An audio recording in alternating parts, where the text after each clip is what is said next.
তো বাংলায় কথা বলছিলাম আমি আর সৌমি। তারপর দোকানদারটাকে জিজ্ঞাসা করলাম কিতনা হুয়া, বলে 65 টাকা। কার কার জিভে জল আসছে এখন এটা দেখে। Met him on a sunny day in late July, and everything turned upside down.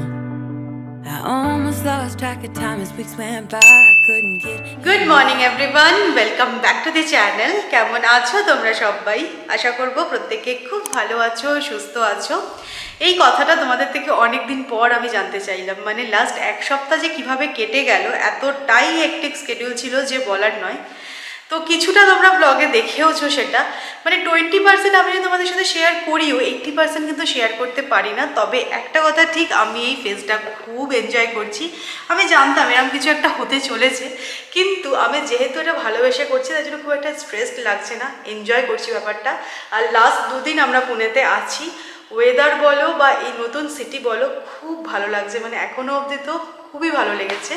আজকে সানডে, ভাবলাম সকাল থেকে আজকে ব্লগটা স্টার্ট করা যাক। আজকে না বেশ কিছু পেন্ডিং কাজ আছে যেগুলো আমি সারবো। দেখো লাস্ট দুদিন আমরা বাইরে থেকেই খাবার এনে খেয়েছি, কারণ পসিবল ছিল না কিছু বানানো। কালকে যখন আমরা ওই মার্বেলের দোকান থেকে ফিরছি তখন না সব দোকান বন্ধ হয়ে গেছে। তো ভেবেছিলাম কালকে রাত্রিবেলা অ্যাটলিস্ট কিছু বানাবো, সেটাও আর পসিবল হলো না। কালকে রাত্রিবেলাও বাইরে থেকে খাবার খেতে হয়েছে।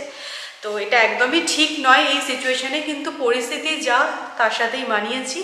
আজকে বাজারে যাব, আমরা বিগ বাস্কেট দেখছিলাম, তো 6 ঘন্টা পরে স্লট আছে। তো 6 ঘন্টা পরে যদি গ্রসারি আসে তাহলে তো সকালবেলা লাঞ্চটাও বানানো যাবে না। তাই জন্য সামনে থেকে টুকটাক কয়েকটা জিনিস কিনে নিয়ে চলে আসবো, আর তারপরে বিগ বাস্কেটে আর বাদ বাকি যা আছে সব অর্ডার দেবো। আর একটা পেন্ডিং কাজ আছে, তোমাদেরকে দুদিন ধরে আমি বলে যাচ্ছি যে আমার নতুন ফ্ল্যাটের এমটি একটা ট্যুর শেয়ার করব, যেটা কিনা করছি না। আজকে না একটু রিল্যাক্সে থাকার চেষ্টা করব। লাস্ট এক সপ্তাহ ধরেই শুধু ছুটে যাচ্ছি, তাই আজকে আর ভাল লাগছে না। মনে হচ্ছে একটুখানি রান্না করব, ভালো খাবো, মানে একটু হালকা খাবো, আর এরকমভাবেই আজকে সানডেটা কাটাবো। প্রথমে আমরা বেরিয়েছি খাওয়া সংগ্রহ করতে। কালকে আমরা বুঝে গেছি, রাত্রিবেলা পিৎজা খেয়েছিলাম, তারপরে বুঝেছি যে না আজকে একটুখানি প্রয়োজন, একটুখানি পাতলা। আজকে সকালবেলা বুঝেছি। এটা ক্লিয়ার করে দাও। হ্যাঁ ক্লিয়ার, সবাই বুঝে নেবে ব্যাপারটা। Standing in the middle of a bonfire. You don't know how you got there, but you hold tight, knowing that you can't get burned. Just tell me how. শেষ পর্যন্ত পটল। ঝোল ঝোল খেতে হবে। আরে এখানে দেখো চিকেনের দোকান আছে, তুমি কি এখানে ঝোলের জন্য পটল নিচ্ছ? হ্যাঁ না এখানে সবজিগুলো কিন্তু বেশ ফ্রেশ। খারাপ নয়, হ্যাঁ খারাপ নয়, ভালোই। এই কি এটা বলে জানি না।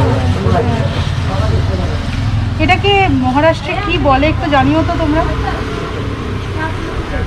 সৌমি এটা হচ্ছে কান্দা, আমি জানি, আমি বোম্বেতে না থেকেছি।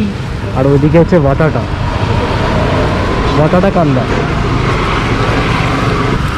একটু বেসন নিলে কি কান্দা ভাজি হবে নাকি? ভুলে যাও, ওইসব এখন স্বপ্ন। রোববারের বাজার কিন্তু মন্দ হলো না, ব্যাগ একদম ভরে গেছে। আর একটা মজার জিনিস হলো, এই চিকেন আর ডিমের দোকানটায় গেছিলাম ডিম নিতে, চিকেন নিতে তো সৌমি আজকে রাজি হয়নি। তো যাই হোক, তো বাংলায় কথা বলছিলাম আমি আর সৌমি। তারপর দোকানদারটাকে জিজ্ঞাসা করলাম কিতনা হুয়া, বলে 65 টাকা। বলছে যে চিকেনের দোকান নাকি পুনেতে বেশিরভাগই সব বাঙালির। বললাম ভালো কথা, বাঙালিরাই বোঝে চিকেনের মর্ম। তো যাই হোক, পাওয়ার প্রচুর ভারী হয়ে গেছে। আমরা ডিমার্টে যাবো ভেবেছিলাম, বাট আজকে রোববার ডিমার্ট বন্ধ। তো যেটা লোকাল স্টোর থেকে যতটা সম্ভব কিনে নেওয়া হয়েছে, হয়তো কাল বা পরশু একবার যেতে হবে। আরও টুকটাক জিনিস তো আছেই, বাট স্টিল আজকের মতো সার্ভাইভ করা, আজকালের মতো সার্ভাইভ করার জিনিস আমরা তুলে নিয়েছি। Lost track of everything but each other. I honestly don't know. And tell me how we messed up, drifting away from each other. Didn't wanna let you go. সবজিগুলো কিন্তু বেশ ফ্রেশ পেলাম। করলা নিয়েছি, টমেটো, পটল, আর এখানে তো কিলো হিসেবে এই তোমার ফুলকপি বিক্রি হচ্ছে। তারপরে লঙ্কা নিয়েছি, বরবটি, ঝিঙে একটা নিয়ে নিয়েছি, ঝোলে আজকে একটু ঝিঙেও দিয়ে দেবো। তো সবজিটা মোটামুটি ভালোই পাওয়া যাচ্ছে। আর এখানে চাল, 2 রকমের তেল নিয়ে নিয়েছি। এটা কি নিয়েছে? এটা ইনস্ট্যান্ট ভেল নিয়েছে সৌরভ, মনে হয় বিকেলে খাবে বলে না। এটা বিস্কিট নেওয়া হয়েছে, আর আছে ডিম। মোটামুটি এই কটাই জিনিস নিয়ে আসলাম। এবার আমরা বিগ বাস্কেট থেকে অর্ডার করবো, তাই তো? আর যা যা লাগবে অনেক কিছু আছে যেগুলো কিনা একেবারে বিগ বাস্কেট থেকে অর্ডার করবো। দেখো 1 কেজি চাল নিয়ে এসেছি, বই আনলাম না, বিগ বাস্কেটে তো পেয়ে যাবে। কার কার জিভে জল আসছে এখন এটা দেখে? এটা আমার ফেভারিট, দারুণ লাগে আমার বড়া পাও খেতে। তো এটা হচ্ছে আজকে আমাদের ব্রেকফাস্ট। আজকে মহারাষ্ট্রে এসে বড়া পাও না খেলে আর কি করলে? হ্যাঁ, কি বা করলে।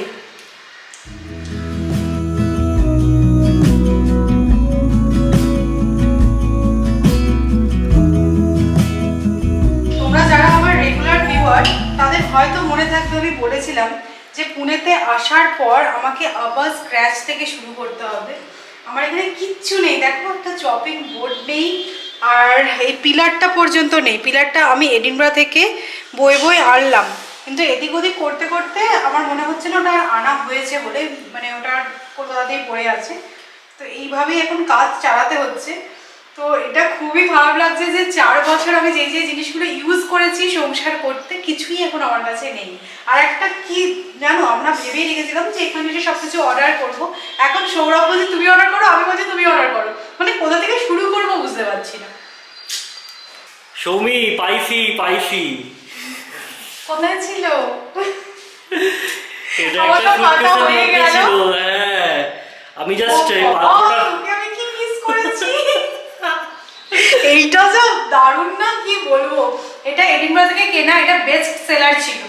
আমি সামলে আনছি, এটাতে একটু আলু বেশি মানে উঠে আসে না, খুব ভালো। স্পাইস বক্সটা কিন্তু ওর ফাইনাল ডেস্টিনেশনে পৌঁছে গেল। এটাকে যে কত যত্ন করে এনেছি, সাবধানে এনেছি। আর এটা বলতে পারো আমার কিচেনের খুব ইম্পর্টেন্ট একটা জিনিস, এটা ছাড়া রান্না আমি করতেই পারবো না। আর হ্যাঁ, তোমরা সবাই বলেছিলে যে পুনেতে যাচ্ছ সৌমি 5 ফোড়ন নিয়ে আসবে, তোমাদের কথা শুনেই কিন্তু আমি 5 ফোড়নটা এনেছি।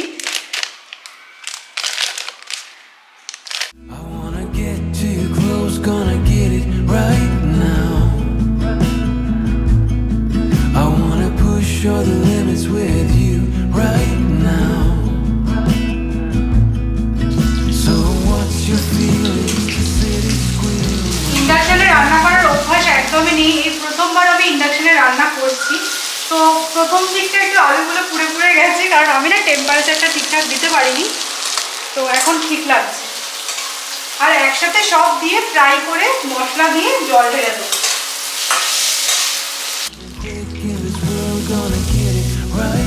তো দেখে নাও, পুনেতে এসে প্রথম বানানো আজকের লাঞ্চ। আজকে সকালে তোমাদেরকে বলেছিলাম যে 2টো পেন্ডিং কাজ আছে। একটা পেন্ডিং কাজ সারা হয়ে গেছে, বাজার করা। আর একটা পেন্ডিং কাজ সারতে এখন যাচ্ছি। তো আমরা এসেছি আমাদের নতুন ফ্ল্যাটে। আমরা এখন আছি 6th ফ্লোরে, আর আমাদের ফ্ল্যাটটা হচ্ছে 5th ফ্লোরে। What you wanna hear now, but they all disappeared. They will let you down. So we better stick together. Let's তো এটা হচ্ছে আমাদের মেন এন্ট্রান্স, আর আমি এখন দাঁড়িয়ে আছি ফয়েল এরিয়ায়।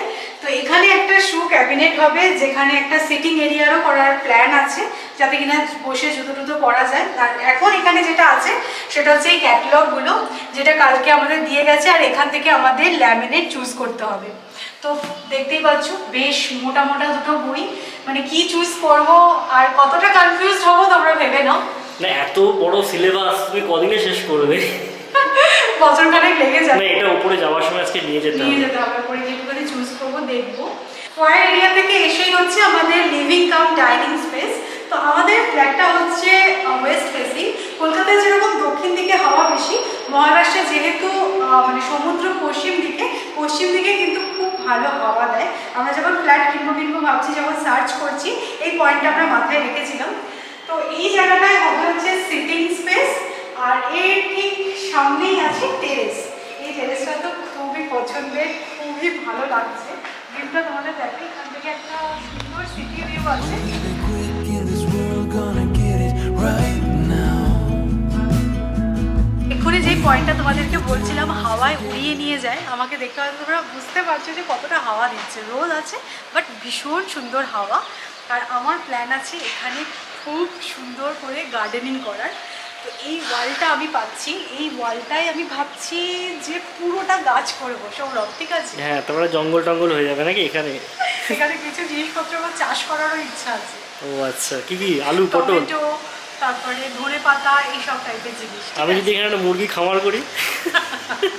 না, আমাদের প্ল্যান আছে হচ্ছে কি, এই যে ওপর পোর্শনটা দেখছো, যদি পসিবল হয় এটাকে হয়তো আমরা গার্ড দিয়ে দেবো, মানে তারপর নিচে একটা সিটিং অ্যারেঞ্জমেন্ট। আর সৌমি যেমন বলছিল, গার্ডেন তো হবে, মানে সন্ধ্যের দিকে কিন্তু এখানটাতে সুন্দর পার্টি করা যাবে, একটা জমিয়ে আড্ডা দেওয়া যাবে। হ্যাঁ। সত্যি কথা। তো তোমাদেরকে একটু বলি, আমরা যখন ডিসাইড করলাম যে আমরা পুনেতে ফ্ল্যাট কিনবো, সেই সময় না আমরা কতগুলো পয়েন্ট মাথায় রেখেছিলাম। একটা হচ্ছে একটু খোলামেলা হবে, বেশি বড় দরকার নেই, একটু কোজি হবে। তো আমাদের ফ্ল্যাটটা হচ্ছে 2 BHK ফ্ল্যাট, আর দেখতেই পাচ্ছ যথেষ্ট খোলামেলা, প্রচুর আলো, প্রচুর বাতাস, ঠিক আছে? আর একটা আমরা পয়েন্ট মাথায় রেখেছিলাম, যেহেতু এটা আমাদের কাছে একদম নতুন একটা সিটি, তার জন্য লোকেশনটার সাথে কম্প্রোমাইজ আমরা করিনি। আমরা একটু আউটস্কার্টে বলতে পারো অনেকটা কম প্রাইসে পেয়েছিলাম, কিন্তু আমরা সেটা নিইনি। মানে কম প্রাইসের থেকে বড় ফ্ল্যাট পেয়েছিলাম, আমরা বেশি দাম দিয়ে একটু ছোটো ফ্ল্যাট কিনেছি। কিন্তু আমাদের এখানে লোকালিটিটা তোমাদেরকে আমি দেখাবো পরে, আস্তে আস্তে তো পুনের অনেক কিছুই তোমরা দেখবে। আমাদের এখানকার লোকালিটিটা ভীষণ ভালো, মানে বেরিয়ে এমন কোনো দোকান নেই যে নেই, মানে একটা খুব সুন্দর পাড়া টাইপের এই ফিলটা আসছে। তো এই দুটো পয়েন্ট আমরা মাথায় রেখেছিলাম। এবার দেখাই, এইটা হচ্ছে আমাদের মানে ডাইনিং এরিয়া। এইখানে তো অন্যরকম প্ল্যান আছে, কি হবে ইন্টেরিয়ার সেগুলো তোমরা দেখতেই পাবে। এই কারণে আমি কিন্তু এমটি ফ্ল্যাটের একটা ট্যুর তোমাদের সাথে শেয়ার করে রাখছি। এর পরের লুকটা যখন তোমরা দেখবে তখন কিন্তু মনে হবে যে হ্যাঁ, কি ছিল আর কি হলো। মানে এই ভিডিওটা যখন চালিয়ে নেবে তোমরা দেখতে পাবে, ট্রান্সফরমেশনটা বুঝতে পারবে। একদমই তাই। এবার তোমাদেরকে দেখাই বাড়ির সব থেকে ইম্পর্টেন্ট একটা জায়গা, সেটা হচ্ছে কিচেন। তো আমি যখন এসেছিলাম তখন না এই কিচেনটা ফ্লোরিং হয়নি, কিছু হয়নি, তখন মনে হয়েছিল কিচেনটা কি আরেকটু বড় হলে ভালো হতো। কিন্তু এখন যখন সব কিছু কমপ্লিট হয়ে গেছে, বেশ বড় লাগছে। তো এল প্যাটার্নের কাউন্টার টপ, আর এই দিকে থাকবে হচ্ছে ফ্রিজ। তো আমি ভাবছি যে সাইড বাই সাইড ফ্রিজ একবারে কিনে নেওয়াই ভালো, কারণ এইসব জিনিস তো বারবার চেঞ্জ হবে না। তো তোমরা প্লিজ আমাকে একটু সাজেস্ট করো যে কি করা উচিত, ডাবল ডোর কেনা উচিত নাকি সাইড বাই সাইড ফ্রিজ একবারে কিনে নেওয়া উচিত। আর এইটা হচ্ছে ড্রাই গার্ডেন, এখানে ওয়াশিং মেশিন থাকবে, আর আমরা একটা সিঙ্ক টাইপের বসিয়ে নেবো, এখানে বাসনটা মাজা হবে। তো এটাও কিন্তু যথেষ্ট বড়, দেখো। হ্যাঁ, মানে এইদিকে যদি একটা প্ল্যাটফর্ম করে নেওয়া যায়, সেখানে ইজিলি একদিকে সিঙ্ক আর একদিকে যদি আমরা ফ্রন্ট লোড ওয়াশিং মেশিন রাখি, তাহলে কিন্তু এই জায়গাটা পুরোটাই ইউটিলাইজ করা যাবে। তবে আমার মনে হচ্ছে এই সাইডটা আর এই সাইডটাকে হয়তো ঘিরে নেওয়া যেতে পারে, তাহলে হয়তো ব্যাপারটা বেশি সিকিওর হবে। আর এই কিচেনটাকে নিয়েই কালকে আমাদের মানে এত ডিসকাশন ইন্টেরিয়ারের সাথে। এই যে কাউন্টার টপটা দেখছো কালো, সৌমির অতটা পছন্দ নয়, সৌমির ইচ্ছা সাদা। একটু সাদা হলে আরো বেশি খুলবে ব্যাপারটা। তো ওরা আমাদেরকে দু রকম মেটেরিয়াল দেখালো, কোয়ার্টজ আর ন্যানো হোয়াইট। তো সেসব নিয়ে এখন বাজেটিং চলছে, দেখা যাক কি হয়। দেখো, এখন যেহেতু আমাদের সব কিছু করতে হবে, মানে জিরো থেকে স্টার্ট করতে হবে, তার জন্য প্রথম থেকেই কিন্তু বাজেটিংটা করে নিতে হবে। প্রথমে ধরো এইটা করে ফেললাম, তারপরে যদি মনে হয় শেষের দিকে গিয়ে যে লাইট লাগাতে পারছি না, তখন আরো বাজে হবে, তখন খুব বাজে হবে। তাই পুরোটা ছকে নিতে হবে, ছকেই নিতে হবে, এক্স্যাক্টলি। তো কিচেনটা কিরকম লাগলো, পছন্দ হলো কিনা জানিও। সমীর অনেক নতুন নতুন রেসিপি তোমরা এই কিচেন থেকে দেখবে এবার। আর আমি অনেক রকম, এখন রান্নার আমি ধারে বারে যাচ্ছি না, কিছুদিন আগে আমি রান্না থেকে এটা হচ্ছে আমাদের সেকেন্ড বেডরুম। তো এই রুমটার এই ওয়ালটা বলতে গেলে পুরোটাই উইন্ডো। তো দেখতে পাচ্ছ কতটা আলো। আমি সৌরভকে এসে বলছি যে সৌরভ আমাদের না ব্ল্যাক আউট কার্টেন লাগাতে হবে। না, আমার বেসিক্যালি কি হচ্ছে বলতে, যে মেঝেটা যেহেতু সাদা, চোখ ঝলসে যাচ্ছে। তো এই জায়গায় হবে হচ্ছে আমাদের মন্দির, কারণ এই কর্নারটার জন্য কিন্তু অনেক আমরা ফ্ল্যাট রিজেক্ট করেছি, কারণ এটাকে বলেছি ঈশান কোণ, উত্তর পূর্ব কোণ যেটাকে বলে। তো এই দিকে ঠাকুর রাখতেই হবে। তো এই জন্য আমরা 9 তলায় একটা ফ্ল্যাট ব্র্যাকেট পেয়েছিলাম, কিন্তু এটা অন্য দিকে ছিল, এই কর্নারটা আমরা পাচ্ছিলাম না। আর আমার না একটুখানি উঁচু ফ্ল্যাট, মানে উঁচুর দিকে থাকবো বেশি ভালো লাগে, কিন্তু যেহেতু এই কর্নারটা পাওয়া যাচ্ছিল না, ওটা কিন্তু স্যাক্রিফাইস করে আমরা 5th ফ্লোরে কিনতে বাধ্য হয়েছি। তো এখানে থাকবে আমাদের মন্দির, আর এদিকে বোধহয় একটা ওয়ার্ড্রপ হবে নাকি হবে জায়গা হবে এখানে। ঠিক আছে, আমি এখন ইন্টেরিয়রটা বলছি। আচ্ছা, ওগুলো পরে হবে। আর এটা হচ্ছে একটা কমন টয়লেট, এটাও কিন্তু বেশ বড়। হ্যাঁ এই টয়লেটটা অনেকটাই বড়। যদিও এটার পার্টিশনটা করা নেই ড্রাই অ্যান্ড ওয়েটের, বাট স্টিল আমরা হয়তো পরে করে নেব। এবার আসা যাক মাস্টার বেডরুমে। তো একটা কথা বলি, এই প্রজেক্টটা যখন আমরা সিলেক্ট করি একটা ক্রাইটেরিয়া আমাদের ম্যাচ করেছিল, সেটা হচ্ছে খোলামেলা ফ্ল্যাট। আর একটা ক্রাইটেরিয়া যেটা কিনা ম্যাচ করেছিল সেটা হচ্ছে এত বড় বেডরুম। অন্য কোনো প্রজেক্টে কিন্তু আমরা এত বড় বেডরুম দেখিনি। তোমরা ক্যামেরার কথাটা বুঝতে পারছো আমি জানি না, এই রুমটা কিন্তু যথেষ্ট বড়। না, আমি তোমাদের ডাইমেনশনটা বলে দিতে হবে, তোমাদের বুঝতে সুবিধা হবে। এটা হচ্ছে গিয়ে 13.5x11 এই পুরো বেডরুমটার সাইজ। তো বেশ বড়, আর এদিকটায় জানলা আছে খোলামেলা, এটা আর বলার কিছু নেই, তোমরা সেটা বুঝতেই পারছো। আর এই উইন্ডো থেকে ভিউটা হচ্ছে প্লে এরিয়া। নিচে হচ্ছে গিয়ে দেখো চিলড্রেন্স প্লে এরিয়া, আর এখানে একটা ছোট্ট মাঠ মতো আছে যেখানে মনে হচ্ছে আমার গণপতি পুজো হবে, তার জন্য অলরেডি একটা পার্মানেন্ট পোডিয়াম বানিয়ে দিয়েছে। এটা হচ্ছে বেডরুমের সাথে অ্যাটাচ টয়লেট। এই টয়লেটটা ওই টয়লেটের থেকে একটু ছোট, তবে এখানে গ্লাস পার্টিশন করা আছে ড্রাই অ্যান্ড ওয়েট এরিয়াটাকে ডিফাইন করার জন্য। তো এই টয়লেটটা আমরা কিছু ইন্টেরিয়ারের কাজ করাবো, কিছু মডিফিকেশন হবে যেটা তোমরা পরে দেখতে পাবে। সৌমিতে সব কসমেটিক জিনিসগুলো বলে দিল, আমি কিছু বেসিক টেকনিক্যাল জিনিস বলে দিই। আমাদের এই ফ্ল্যাটটা হচ্ছে গিয়ে পুনের কোকানে চকের খুব কাছে, এক্স্যাক্ট লোকেশনটা বলছি না, বুঝে নাও জায়গাটা। আর আমাদের এই এরিয়াটা হচ্ছে কি মানে কার্পেট এরিয়াটা হচ্ছে কি অ্যারাউন্ড 796 স্কোয়ার ফিট টোটাল। এটা হচ্ছে ব্যাপার। 2 বেডরুম ফ্ল্যাট, সেটা দেখতেই পেলে, উইথ 2 বাথরুমস অ্যান্ড আ টেরেস। আসলে তুমি কিছু বলছিলে, কিছু বেসিক পয়েন্টস আছে যেগুলো মাথায় রাখতে হবে ফ্ল্যাট চুজ করার ক্ষেত্রে। যখনই আমরা প্রজেক্ট সিলেক্ট করবো সব ক্রাইটেরিয়া আমাদের ম্যাচ করবে এরকমটা হতে পারে না। আমরা নিজেরা যদি বাড়ি তৈরি করি তাহলে আমাদের ক্রাইটেরিয়াগুলো সব ম্যাচ করতে পারে, তাও আমার মনে হয় কিছু কিছু জায়গায় গিয়ে ক্রাইটেরিয়া ম্যাচ করে না। তবে তোমরা যারা নতুন ফ্ল্যাট কিনবে ভাবছো তাদের জন্যই একটি অ্যাডভাইস দেবো যে বেসিক কিছু পয়েন্ট মাথায় রাখবে, যেগুলোর থেকে কিন্তু নড়লে চলবে না। যেমন ধরো আলো বাতাস, আমরা 3টে পয়েন্ট রেখেছিলাম। একটা হচ্ছে খোলামেলা আলো বাতাস, দ্বিতীয় হচ্ছে গিয়ে লোক্যালিটি যেন আমাদের একদম আউটস্কার্টসে না হয়, আর তৃতীয় হচ্ছে কি আমাদের যেন রুমটা একটু বড় হয়, মানে বেডরুমটা, মাস্টার বেডরুমটা।